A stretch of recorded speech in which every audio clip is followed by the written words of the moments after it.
qui a dit que je ne lisais que des romans dégueulasses où il était toujours question de tueurs, de scènes de crime et de psychopathes? En tout cas, si c'est ce que vous pensez, eh ben vous vous mettez le doigt dans l'œil. Oui, parce que de temps en temps, un petit peu de douceur et de retour en enfance, ça fait pas de mal. Alors bonjour et bienvenue dans un nouveau point lecture qui, comme vous l'aurez vu dans le titre, ne sera composé que de romans jeunesse et young adulte. Et oui, ça m'arrive aussi parfois. Alors comme ce n'est clairement pas ce que je lis le plus, je vous avoue que, comme d'habitude, j'ai 4 livres à vous présenter, et que par conséquent, certains de ces livres, je les ai lus il y a déjà quelques mois de ça. Je vais donc essayer de m'en souvenir au mieux et je vais vous présenter ces 4 lectures dans l'ordre où je les ai faites. Et vous allez voir que bien que ces livres ne soient pas dans les genres littéraires que je lis le plus, et bien malgré tout, ça a été dans l'ensemble de très bonnes lectures. Alors si le cœur vous en dit, c'est parti tout de suite. Et je vais commencer cette vidéo par vous parler de La pâtisserie Bliss, le tome 1 de Catherine Littlewood aux éditions Pocket Jeunesse. Cette histoire, c'est très simple, on se situe dans un petit village aux États-Unis où vit une famille qui tient une pâtisserie.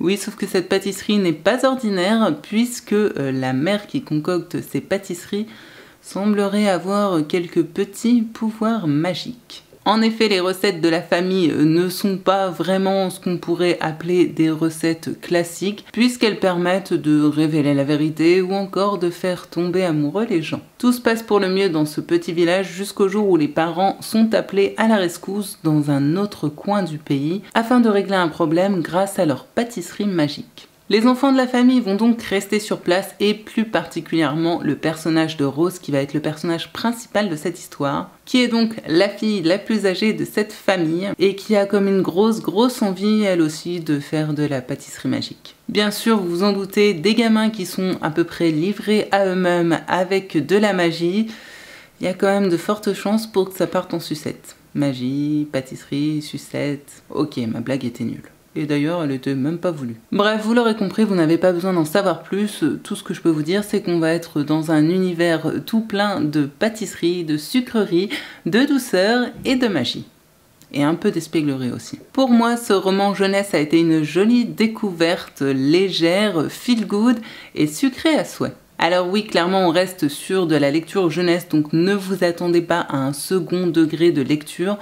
Mais malgré tout, je trouve que pour le public ciblé, ça reste une lecture très rafraîchissante et très bien adaptée à la cible visée. Les personnages sont mignons et attachants et on est clairement dans la plus pure lignée des livres d'aventure avec un groupe d'enfants. Alors même si toute cette aventure se déroule toujours dans la même ville, il leur arrive tout un tas de péripéties drôles et légères. Alors même si j'ai trouvé un petit ralentissement au milieu du livre dû à une répétition, on va dire, d'effets, c'est néanmoins une lecture que j'ai beaucoup aimée. Mêlant sucrerie et magie, ce roman se déguste comme un petit bonbon. Alors non, clairement, ce roman ne va pas révolutionner ma vie de lectrice, mais disons que lorsque j'étais enfant, j'aurais clairement beaucoup aimé lire ce genre de bouquin et en tant qu'adulte, je dois dire que ça a été une jolie parenthèse, douce et enfantine dans mes lectures habituelles. C'est mignon et touchant à la fois et bien sûr on a une belle morale finale que l'on voit clairement venir mais que je trouve tout de même importante de faire passer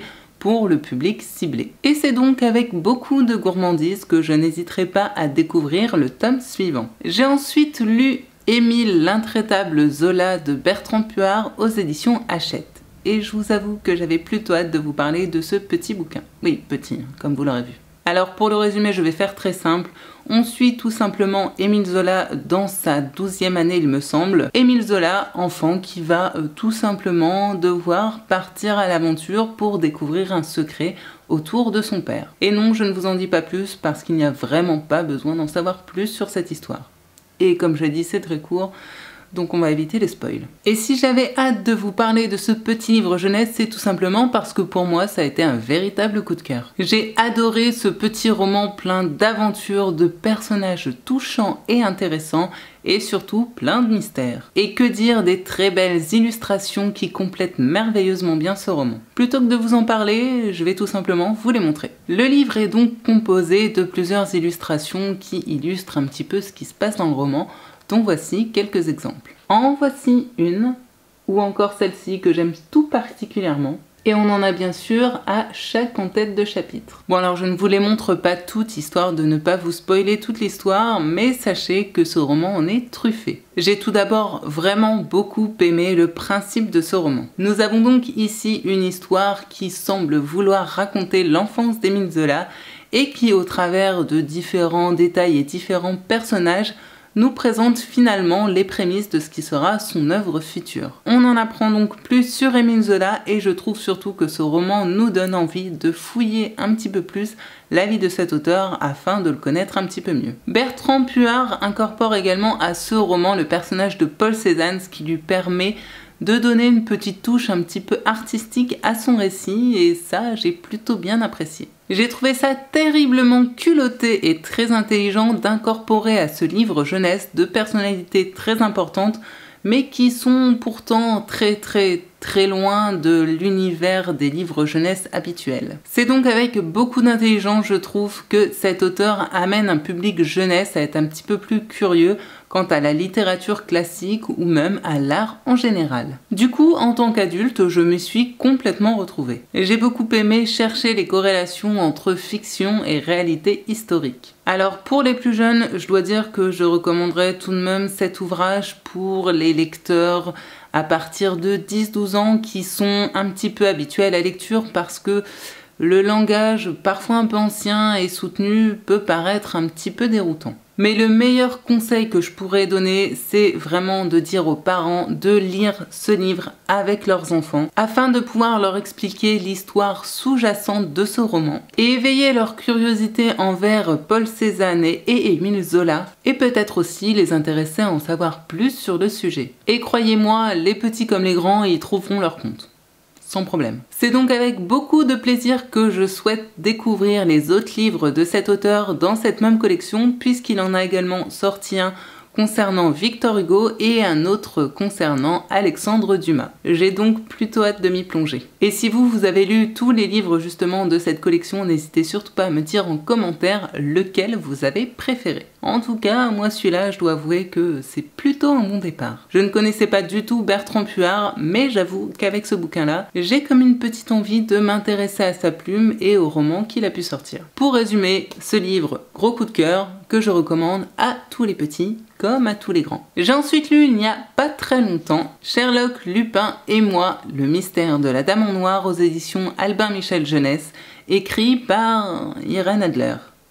Bon, vous l'aurez compris, c'est pas vraiment Irène Adler qui a pu l'écrire, puisqu'il s'agit d'un personnage fictionnel.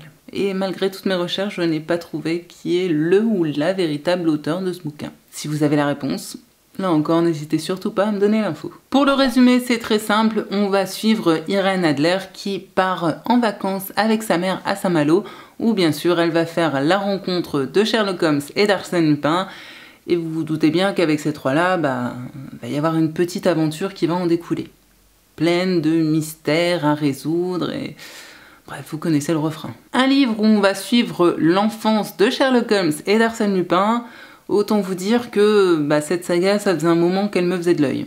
Du coup, la dernière fois que je suis passée en librairie, j'ai pas cherché, je me le suis pris en œuvre, j'ai dit bon tant pis, et je suis plutôt contente de l'avoir fait. Parce que ce livre est pour moi un super bouquin jeunesse. J'ai beaucoup aimé cette petite aventure taillée pour les plus jeunes, mais aussi très agréable pour les moins jeunes. Je ne me vise pas du tout en disant ça.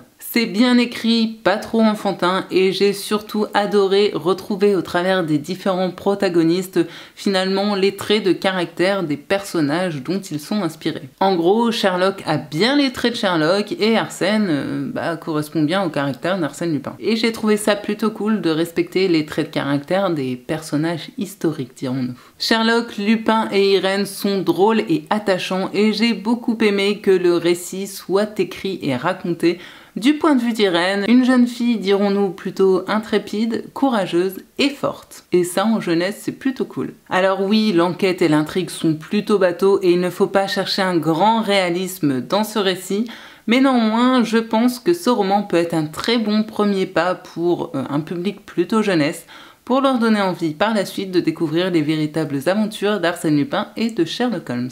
C'est frais, mignon et bien rythmé et en plus de ça, comme je l'ai dit, les en-têtes de chapitres sont égrenées d'illustrations, ce qui apporte toujours un petit plus, je trouve, durant la lecture. C'est donc avec pas mal d'impatience que je souhaite découvrir la suite des aventures de notre trio infernal. Et nous clôturerons ce point lecture avec un roman que j'ai terminé il y a assez peu de temps de ça, et il s'agit tout simplement de Dividing Eden, le royaume des vents, le tome 2 de Joël Charbonneau aux éditions Milan. Alors je vais pas vraiment pouvoir vous faire un résumé parce que vous l'aurez compris, c'est donc un tome 2, mais pour vous remettre vite fait dans le bain par rapport au tome 1, tout ce que je pourrais vous dire, c'est que l'on est dans un univers de fantasy autour d'un royaume de vertu avec, dirons-nous, un roi qui vient de mourir.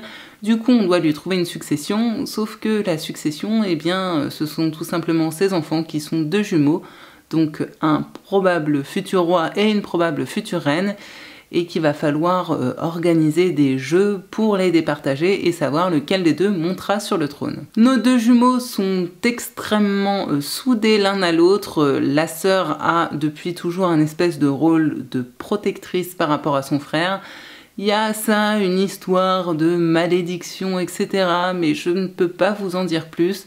Tout ce que je peux vous dire, c'est que lors de ma lecture du premier tome, eh bien, j'en étais ressortie plutôt contente. J'avais plutôt bien aimé ce tome 1, ce qui fait que j'avais très envie de découvrir ce tome 2. Et c'est donc enfin chose faite. Alors pour ceux qui ne souhaiteraient pas être spoilés, et pourtant, croyez-moi, je vais vraiment peser tous mes mots, mais on ne sait jamais, peut-être que je pourrais laisser échapper quelques petits indices par rapport au tome 1, même si je crois vraiment que non, mais bon, au cas où, si vraiment vous ne voulez aucun spoil, je vous invite à vous rendre directement à la fin de cette chronique au temps qui sera affiché juste ici. Pour les autres, c'est parti. Ce tome 2 est donc une suite que j'ai autant appréciée que le tome 1. Alors attention, remettons bien sûr les choses dans leur contexte.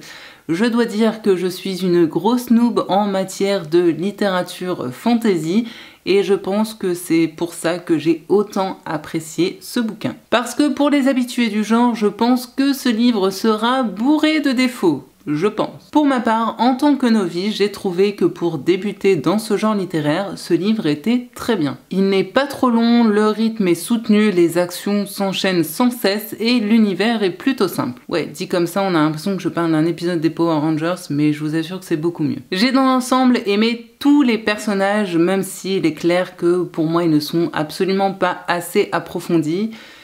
Mais ça fait partie des défauts de ce bouquin. Oui, parce que même si, comme j'ai dit, je suis une grosse noob en termes de fantasy, j'ai néanmoins pu noter que pour moi, le plus gros problème de ce roman, c'est tout simplement que tout y est un petit peu survolé. Et pourtant, il y a à l'intérieur de ce livre plein de sujets très intéressants tels que la politique, les complots, les secrets, la prophétie, mais on ne rentre jamais vraiment dans les détails. L'auteur va à chaque fois à l'essentiel, mais j'avoue que par moments j'aurais aimé en avoir un petit peu plus. Plus de détails concernant l'univers, histoire de me plonger encore plus dans cet univers complètement inventé, et aussi plus de détails concernant la psychologie des personnages. Oui, je sais, vous allez dire, mais elle commence à nous faire chier avec sa psychologie des personnages dont elle nous rabâche les oreilles à chaque fois, mais que voulez-vous, pour moi c'est important. Concernant la psychologie des personnages justement, j'ai beaucoup apprécié le choix de l'auteur de choisir une héroïne qui se veut plutôt forte, mais je dois avouer que parfois,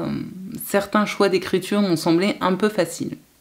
Et puis surtout, elle paraît très forte, mais en fait quand on gratte un petit peu, pour moi c'était un petit peu une fausse badass. J'aurais aimé vraiment qu'on rentre plus dans le vif du sujet et que ce soit un peu plus tranché, dirons-nous. Concernant les facilités d'écriture, nous avons par exemple un personnage dont je tairai bien sûr le nom histoire de ne pas spoiler, qui est censé avoir beaucoup de mal à faire confiance aux autres, sauf que finalement ce personnage se laisse plutôt vite convaincre. C'est-à-dire qu'on a par exemple une page où c'est genre « Oh non, je ne peux pas lui faire confiance, c'est impossible, j'ai une carapace énorme » et 2 pages après c'est « Oh finalement, pourquoi pas ?» Vous l'aurez compris, là encore c'était un petit peu trop rapide à mon goût. Alors comme bien souvent dans ce genre de lecture, nous avons une petite histoire d'amour qui vient comme ça se mêler entre 2 actions.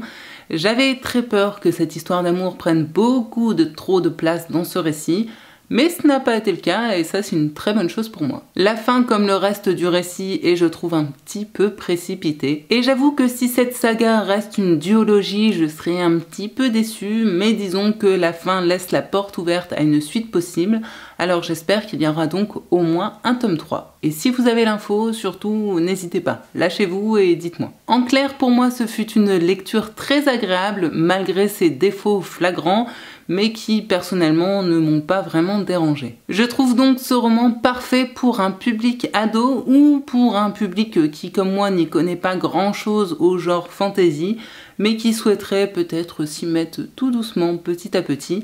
Et je dois reconnaître d'ailleurs que la lecture pour l'instant de cette duologie m'a clairement donné envie de découvrir autre chose dans le genre de la fantasy et pourquoi pas de m'attaquer à des sagas un petit peu plus abouties. À voir, donc si vous avez des titres de littérature fantasy qui seraient susceptibles de me plaire, bah là encore, n'hésitez surtout pas à me les laisser en commentaire parce que je dois avouer qu'en la matière, je suis plutôt perdue et que j'ai besoin de votre aide sur ce coup-là. C'est donc ainsi que se clôture ce bilan lecture. À tous ceux qui me disent « Oui, tu ne lis que des thrillers », eh bien non, la preuve en est que je sais également lire autre chose et que contre toute attente, comme vous l'aurez vu, ça a été à chaque fois des plutôt bonnes lectures, voire même des coups de cœur. Alors peut-être que j'attends un petit peu moins de choses de ces ouvrages par rapport aux thrillers dont je suis plutôt habituée et du coup j'ai peut-être pour ce genre littéraire un petit peu plus d'attente et d'exigence qui fait que j'ai moins facilement des coups de cœur en matière de thriller et de policier qu'en matière de livres jeunesse ou de livres young adultes. Je dis ça et en même temps j'ai quand même lu pas mal de books young adultes donc bon. Non, il faut croire que c'est juste que pour le coup, j'ai lu des livres qui me semblaient très bons dans ces genres littéraires. C'est donc ainsi que se termine cette vidéo, j'espère qu'elle vous aura plu, et si c'est le cas, on n'oublie surtout pas de mettre des petits pouces levés pour me le dire, et pourquoi pas de vous abonner à la chaîne si ce n'est pas déjà fait. Comme d'habitude, vous l'aurez compris, les commentaires sont donc ouverts, allez-y, lâchez-vous. Je suis là pour vous répondre, pour échanger avec vous autour des bouquins que je vous ai présentés aujourd'hui, ou encore d'autres livres que je ne connaîtrais pas et que vous pourriez peut-être me recommander. J'espère donc vous retrouver très bientôt sur cette chaîne, en tout cas moi je serai au rendez-vous. Comme d'habitude, je vous souhaite paix, amour et littérature dans vos cœurs et je vous envoie tout plein de bisous. Bye!